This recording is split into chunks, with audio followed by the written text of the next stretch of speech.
Il y a un peu plus d'un an, les agriculteurs et les agricultrices manifestaient partout en France pour faire entendre leur colère. Accords de libre-échange, faibles revenus, charges administratives, les difficultés s'accumulent dans les fermes. Cette colère n'est pas récente. En 2014, la fin des quotas laitiers et donc la régulation de la production a créé le chaos. Déjà, des milliers d'agriculteurs et de tracteurs se sont dirigés vers la capitale pour exprimer leurs inquiétudes quant à la diminution des revenus agricoles. Et cette colère persiste. Elle persiste parce que les difficultés du monde agricole sont profondes, fruit d'une course à la production où tout le reste est oublié. Le consommateur, l'environnement et surtout le producteur. Produire plus, plus vite, moins cher, quelles que soient les conséquences, voilà le mantra qui détruit les fermes. Rien de ce qui est contenu dans le projet de loi d'orientation agricole ou dans les budgets prévus pour 2025 ne répond véritablement aux racines de cette colère. Le problème, c'est le dogme économique libéral dans lequel est enfermée l'agriculture française qui ne permet pas d'avoir des prix rémunérateurs. C'est cette incertitude économique qui empêche les jeunes de s'installer. Pourquoi emprunter des centaines de milliers d'euros, voire des millions, pour reprendre une exploitation viticole dans le Bordelais, alors que là-bas, le résultat courant avant impôt s'est effondré de 213% entre 2022 et 2023 ? 8 013 €, c'est le résultat moyen annuel d'un viticulteur dans le Bordelais. Voilà où on en est. Voilà le résultat d'une politique de surproduction. On a dit aux viticulteurs « Produisez, les Chinois, les Américains boiront votre vin ». Eh bien non, ça ne marche plus.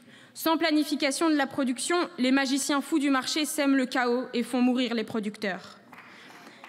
Et je n'oublie pas le Mercosur, dont la signature en catimini et en 4e vitesse par Madame von der Leyen est un crachat à la figure des agriculteurs.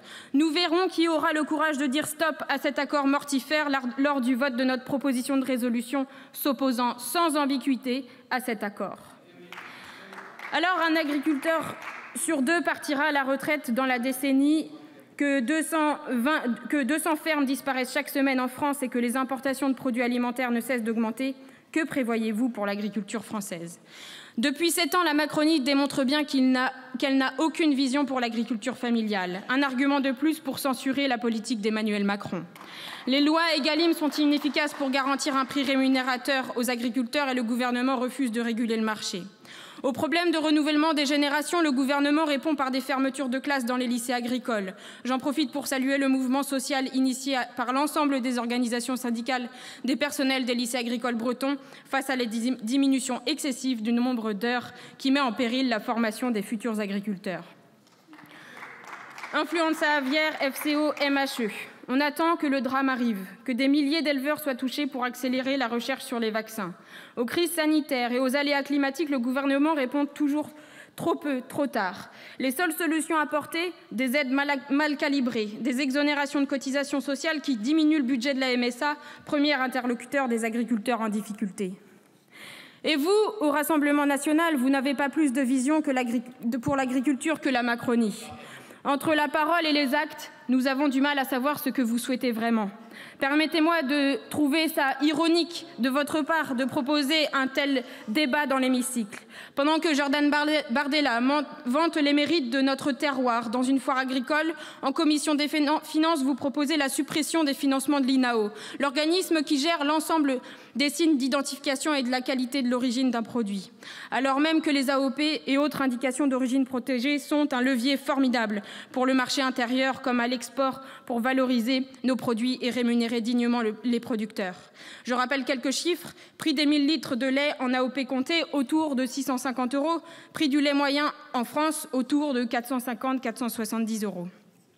Quand Madame Le Pen promet un plan de soutien pour l'agriculture biologique, Jean-Philippe Tanguy parle, lui, du bio comme d'une croyance magique. Et pourtant, l'agriculture bio est bien une solution pour décarboner notre agriculture et faire face aux enjeux du changement climatique.